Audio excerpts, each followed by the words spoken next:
बिस्मिल्लाहिर्रहमानिर्रहीम। अस्सलाम वालेकुम नाज़रीन, आप देख रहे हैं राय साकिब डिजिटल मीडिया। नाज़रीन, आज के व्लॉग के अंदर दो तीन खबरें हैं आपके गोशगुजार करूंगा। सबसे पहले ये कि मरियम नवाज साहिबा के खिलाफ तबले जंग उनकी अपनी पार्टी ने बजा दिया है। कैसे बजाया, किस किस ने बजाया, मैं डिटेल आपके सामने रखता हूँ।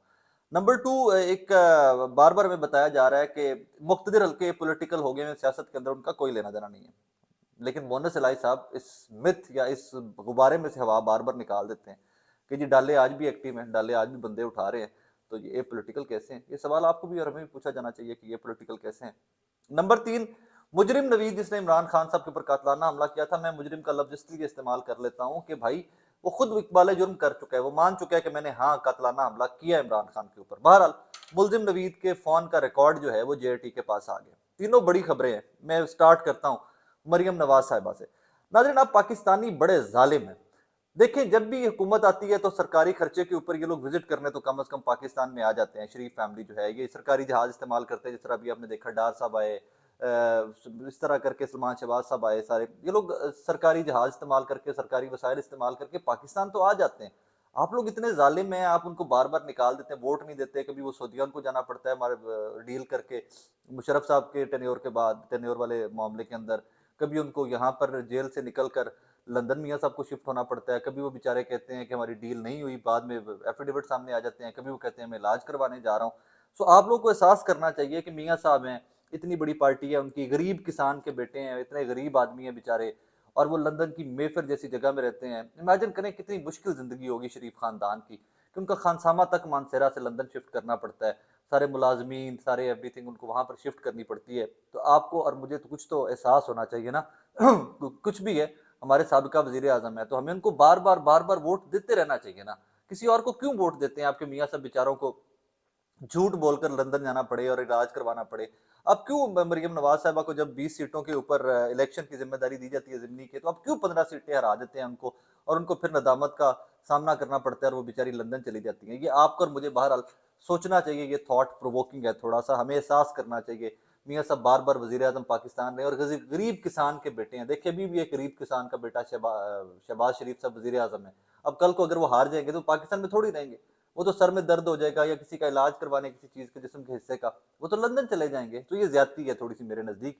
हमें उनको हमेशा के लिए लिख कर दे देना चाहिए एफिडेविट कि मियाँ साहब आप बाहर ना जाया करे, ताहयात वोट पाकिस्तानी 22 करोड़ के 22 करोड़ सिर्फ आपको करेंगे, परेशान ना हुआ करें हम। बहरहाल आते हैं खबर की जानिब। खबर नाजरीन कुछ इस तरह की है कि मरियम नवाज साहिबा को नायब सदर से सीनियर नायब सदर बना दिया गया, उनको चीफ ऑर्गेनाइजर बना दिया गया पार्टी का। इससे कुछ पुराने लोग जो है, जो पार्टी के सीनियर लोग हैं या जो नजरियाती लोग हैं मुस्लिम लीग नून के अंदर, वो नाला हैं। उनका कहना यह है कि जी जहां पर वजीर आजम बने तो नवाज शरीफ बने, वजीर अला बने तो शहबाज शरीफ बने, आगे से वजीर अला का मौका कभी आए कि जब शहबाज शरीफ वजीर आजम बन जाए तो मौका आए तो हमजा शहबाज बने, यूथ का सदर बने यहाँ पर तो कैप्टन सफदर बने, कि जो मतलब यूथ का अब क्या उनके पोते दोतों वाले हो गए हुए हैं वो तो अभी भी यूथ के सदर कैप्टन सफदर बने। आगे से वुजरा में आबिद शेर अली साहब बने।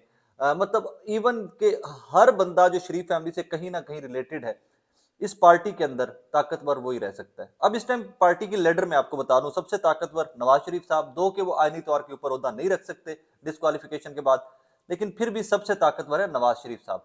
उनके बाद आ जाते शहबाज शरीफ साहब, सदर है जो। उसके बाद अब सबसे ताकतवर मुस्लिम लीग नून के अंदर हैं मरियम नवाज साहिबा, और मरियम नवाज साहिबा के साथ नई एंट्री भी हो चुकी है, वो है जुनेद सफदर साहब।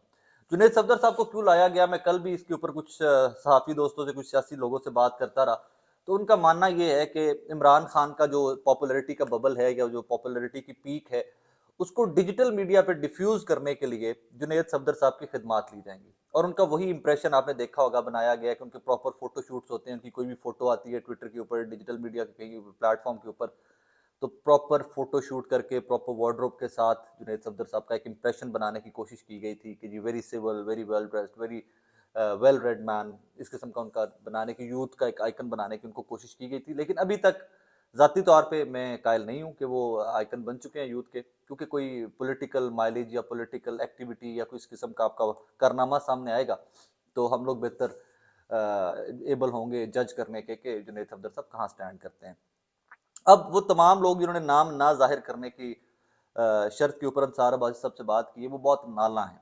उन्होंने अपने सारे शिकवे शिकायतें जो हैं वो रखी हैं सामने कि यार जब भी नून लीग के सीनियर लोगों की बात कर रहा हूँ, शायद खाकान अब्बासी साहब, ये वो तमाम लोग हैं जो कुछ नजरियाती लोग हैं, उन्होंने गालिबन ये तमाम शिकवे शिकायतें अंसार अब्बासी साहब से बात करते हुए सामने रखी हैं, रिजर्वेशन। उन्होंने कहा कि यार जब भी मुश्किल वक्त आता है पार्टी के, हम लोग जो है सारे वो यहाँ जूते खा रहे होते हैं, मियाँ साहब तो डील करके बाहर चले गए होते हैं, और जब जरा सा इनको लगता है कि कोई पार्टी को मूव करने की, पार्टी को मुतहर्रिक करने का वक्त आता है, तो पहुंचो सारा कुछ अपने खानदान दे विच ही नांदे हुंदा है। And that is exactly what happened कि अब मरियम नवाज साहिबा जो है वो चीफ ऑर्गेनाइजर होंगी। अब इस चीफ ऑर्गेनाइजर बनने का और सीनियर नायब सदर बनने को डिफरेंट एंगल्स हैं। Excuse me. मैं इसको किसी और एंगल से देख रहा हूं। मैं इसको इस एंगल से देख रहा हूं कि भाई साहब इलेक्शन की तैयारी है, पार्टियां मुतहरिक हो रही हैं, मरियम बीबी को चीफ ऑर्गेनाइजर बना देना। एक तो इसहाक डार साहब का भी थोड़ा सा इसमें मैं जिक्र कर दूं कि इसहाक डार साहब को जब भेजा गया था तो कोई डॉलर के ऊपर जादू करने नहीं भेजा गया था कि इसहाक डार साहब ने आना है तो आते डॉलर यूं ठम करके गिरना है, महंगाई खत्म हो जानी है। तब भी बड़े क्रेडिबल लोग ये कहते थे कि इसहाक डार साहब को पाकिस्तान लाने का मकसद सिर्फ ये था कि शहबाज शरीफ साहब की गवर्नमेंट के अंदर नवाज शरीफ साहब का अपना बंदा होना चाहिए, जरा सुपरविजन भी रहनी चाहिए कि क्या चल क्या रहा है पाकिस्तान के अंदर। शहबाज शरीफ साहब किधरे सारा कुछ लपेट लपूटना ना लैंड मियाँ साहब और आगे से मरियम नवाज साहिबा जुनेद सफदर साहब जो हैं वो बिल्कुल ही बेचारे फारिग होकर कहीं बैठ जाएं। तो एक वजह शायद ये भी लोग कहते हैं कि थी कि इसहाक डार साहब को जो भेजा गया था। अब अगली खबर जो है मेरे नजदीक वो बहुत बड़ी खबर है। क्यों बड़ी खबर है उसकी वजह मैं आपको बताता हूँ। आपको पता है पंजाब का इलेक्शन चल रहा है, मतलब इस तरह वो इलेक्शन लागे चल रहा है कि जी वोट ऑफ कॉन्फिडेंस का कहा गया है, और वोट गवर्नर की जानिब से वजीर अला पंजाब परवेज इलाही साहब को वोट ऑफ कॉन्फिडेंस उन्होंने लेना है, नहीं लेना इसका फैसला 11 तारीख के बाद हो जाएगा, अदालतें फैसला कर देंगी कि वो आईनी था गैर आईनी था, ब्ला ब्ला ब्ला ब्ला। लेकिन उसके लिए वोट तो आपको इकट्ठे करने पड़ेंगे, 186 का नंबर तो इकट्ठा करना है तहरीक इंसाफ और काफ लीग को, which seems very tough task at this moment के एक दो नंबर उनके कम हो गए 186 से, लेकिन कोशिश अभी भी जारी है। अब होता क्या है कि परवेज इलाही साहब के साहबजादे मोनस इलाही साहब एक ट्वीट करते हैं कि मेरे एक दोस्त को डालों ने उठा लिया है और एफआईए वाले कस्में खा रहे हैं कि हमने आपके दोस्त को नहीं उठाया। दोबारा से बताता हूं, परवेज इलाही साहब के साहबजादे मोनस इलाही साहब जो बहुत मुतहर्रिक हैं सियासत में पंजाब की इस टाइम के ऊपर, वो कहते हैं कि मेरे एक दोस्त को डालों ने उठा लिया है, काले डाले हैं, वो फुटेज साथ ट्वीट करते हैं और साथ कहते हैं कि भाई एफआईए से, फेडरल इन्वेस्टिगेशन एजेंसी से मैंने चेक किया है, वो कस्में खा रहे हैं कि हमने आपका बंदा, हमने आपका दोस्त नहीं उठाया। अगले जुमले में मोनस इलाही साहब कह देते हैं कि भाईजान मैंने कितनी दफा कह दिया है कुछ भी कर लो, मैंने पीडीएम के साथ नहीं जाना। समझ आ गई आपको कि मेरे दोस्त, मेरे अजीज, मेरे करीबी लोग इसलिए उठाए जा रहे हैं कि हम लोग काफ लीग वाले नून लीग और पीडीएम की तरफ चले जाएं, तहरीक इंसाफ का साथ छोड़ दें, तहरीक इंसाफ की गवर्नमेंट पंजाब में खत्म हो जाए। ये मोनस इलाही साहब कह रहे हैं। अब ये डाले आते कहां से? मैं तो सादा सा आदमी हूं, जट बूट आदमी हूं, अनपढ़, बहुत कम पढ़ा लिखा आदमी हूं, सीधी सीधी बात समझता हूं, सीधी सीधी बात करता हूं। डालों का इंप्रेशन हमारे पास तो एक ही है भाई कि जी डाले ਵੱਡੇ ਘਰ ਦੇ ਆਂਦੇ ਨੇ, वो ਉਹਨਾਂ ਦੇ आंदे ने चुक के लै जाते हैं, बंदा लितर उतर मारते हैं, कभी प्यार से समझाते हैं। कुछ लोगों को माजी में उन्होंने बड़े प्यार से भी समझाया, बैठकर बात की है, लॉजिक दी है, और उसके बाद उनको छोड़ देते हैं। तो इसका मतलब ये हो गया कि फौज ये पॉलिटिकल नहीं है, मुक्तदिर हल्के ये पॉलिटिकल नहीं है, एस्टैब्लिशमेंट ये पॉलिटिकल नहीं है। मोनस इलाही साहब डायरेक्टली इल्जाम लगा रहे हैं कि मेरे दोस्त को स्टैब्लिशमेंट के डालों ने उठाया क्योंकि एफआईए वाले तो मुकर गए हैं, वो कस्में खाने पे आ गए कि हमने आपके दोस्त को नहीं उठाया।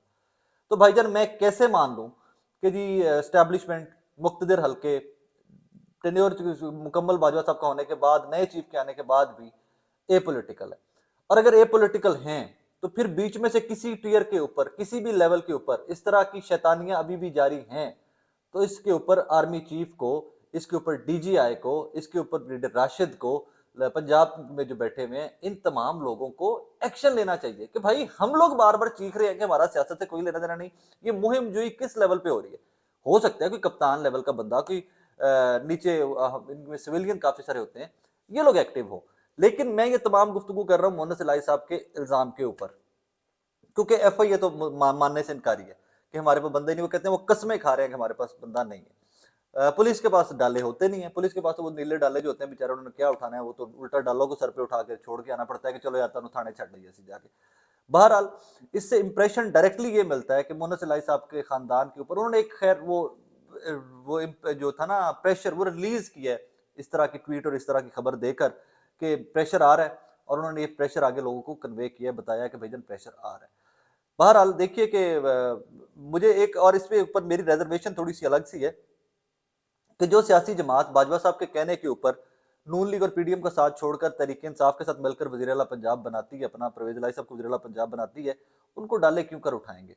ये सवाल है कि आप तो बार बार कहते हैं कि हम बड़े शुक्रगुजार हैं इस्टेब्लिशमेंट की मेहरबानी है इस मुल्क के ऊपर, हम तो बाजवा साहब के बड़े शुक्रगुजार हैं, बाजवा साहब के हमारी जाती एहसान बहुत ज़्यादा है। तो अभी तक तो सारा तसलसल पॉलिसीज का वही चला आ रहा है बाजवा साहब वाला। तो अगर आप बाजवा साहब के इतने शुक्रगुजार हैं तो फिर जरा पता तो करो मोहन साहब कि ਤੁਹਾਡੇ ਬੇਲੀ ਗਲ ਡਾਲਾ ਕਿੰਨੇ ਘੱਲ ਦਿੱਤਾ ਹੈ। ਪਤਾ ਕਰੋ ਕਿਧਰੋਂ ਉੱਥੇ ਪਰ ਅਬਦਰਾ ਦਾ ਕੋਟਲੇ ਨੇ तो उधरों ना कोई डाले घल ਦਿੱਤੇ ਹੁਣ ਤੁਹਾਡੇ ਬੇਲੀ ਨੂੰ ਚੁੱਕਣ ਵਾਸਤੇ ਗੁਜਰਾਤੋਂ ਤੇ ਤੁਹਾਨੂੰ ਲੱਗਾ ਹੋਇਆ कि एजेंसियां ने चुक लिया। अब ये दो रुख हैं अलग अलग खबर के। एक रुख वो है कि जिसके ऊपर हम मान लेते हैं कि मोहन सलाई साहब जो कह रहे हैं वो ठीक कह रहे हैं। दूसरा रुख ये है कि हो सकता है कि किसी ने जाती डाले हों किसी के और उनके दोस्त को उठा लिया हो, क्योंकि चौधरी साहबान सियासत के उस पीक पे या उस लेवल पे हैं जिनकी 100 दुश्मनियां 100 दोस्तियां पंजाब और पाकिस्तान के अंदर होंगी। बहरहाल दूसरी खबर तो ये थी। तीसरी बड़ी खबर और बड़ी इंपॉर्टेंट खबर वो है जी मुलजिम नवीद जिसने इमरान खान साहब के ऊपर कातलाना हमला किया था, उसके फोन की कुछ डिटेल्स मिल गई हैं। कितनी वीडियोस थी, कितने कॉन्टेक्ट, 128 150 के करीब उसके कॉन्टेक्ट थे उसके फोन के अंदर, वीडियोस थी, मैसेजेस थे, ये वो एंड ऑल दैट। उसमें एक नंबर उसने सेव किया हुआ था, बड़ा अजीब सा, मैं आगे पढ़ रहा था, ना है ना था ना रहेगा किस्म के करके उसने कोई नाम सेव किया हुआ था अपने फोन के अंदर, ब्ला ब्ला ब्ला ब्ला। अब उसमें 3 फ़ोन नंबर लोग कह रहे हैं कि बड़े इंपॉर्टेंट है। जेआरटी के सामने जो डिटेल आ गई है, वो जेआरटी को फ़ोन की तफ़सीलात जो मिली हैं, 3 फ़ोन नंबर बड़े इंपॉर्टेंट है। मैं कहता हूँ 3 भी नहीं, उसमें सबसे इंपॉर्टेंट फ़ोन एक है। वो गैर मुल्की फ़ोन है नाज़रीन, फ़ोन नंबर है। अब जिस तरह का एक मज़दूर, एक लेबरर किस्म का आदमी नवीद का इमेज पोर्ट्रे किया गया और बताया गया, उसको फ़ॉरेन में रहते हुए किसी बंदे की कॉल्स क्यों आएँगी और वो क्यों राब्ते में होगा?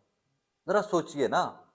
कि फॉरेन में बैठा हुआ बंदा या मतलब फॉरेन की सिम से पाकिस्तान गैर मुल्क की सिम से उसको कॉल्स क्यों आएंगी?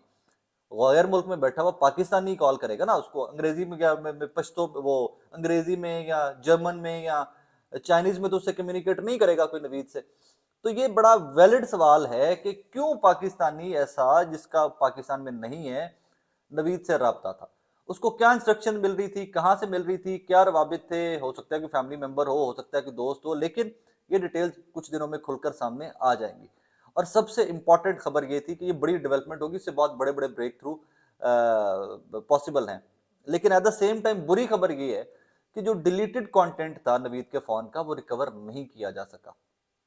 नवीद जैसे लोग, अगर वो एक मुजरिम है, अगर वो एक पेशेवर मुजरिम है और वो ट्रेंड है, he was hired by someone to do this, तो फिर वो कोई भी इस तरह का कंटेंट अपने फोन के अंदर नहीं रखेगा जिससे पकड़ा जा सके, मुझे ये लगता है जाती तौर के ऊपर।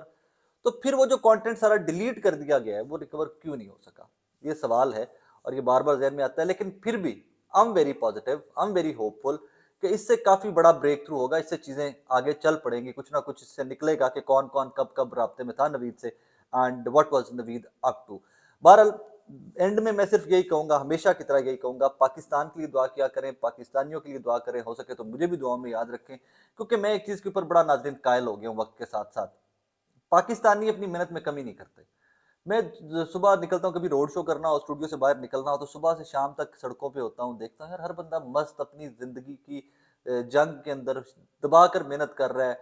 जूते पॉलिश करने वाला मेहनत से जूता पॉलिश करता है, एक बैंकर जो टॉप का बैंकर है वहां पर बैठा हुआ बेचारा 8 घंटे की जगह 12 14 घंटे काम करता है। हर तबके का पाकिस्तानी अपनी अपनी मेहनत का हिस्सा इस मुल्क के लिए डाल रहा है। बदकिस्मती आपकी और मेरे, हमारे हुक्मरान हैं, हमारी पॉलिसीज हैं और मुक्तदिर लोग हैं जो इसके ऊपर 75 साल से छाए हुए हैं। इसलिए मैं कहता हूं कि हमारी मेहनत पे कमी नहीं है, वरना मैं आप सबसे ये गुजारिश किया करूं कि मेहनत किया करें, सच्चाई से मेहनत करें, नेक नीति से मेहनत करें। मेहनत में हमारी कोई कमी नहीं है। साडे मुकदरां दा हेरफेर है कि साडे मुक्तदिर जिहड़े लोग ने, जिहड़े साडे ते हुकूमत करदे आए ने, उन्हां दी नीयत दे खोट सी कि उन्हां सिर्फ और सिर्फ अपने आप दा सोचेआ, इस मुल्क दा तुहाडा मेरा नहीं सोचेआ। इसलिए मैं कहता हूं कि पाकिस्तान के लिए दुआ किया करें, पाकिस्तानियों के लिए दुआ किया करें, हो सके तो मुझे भी दुआ में याद रखा करें। अल्लाह हाफिज़।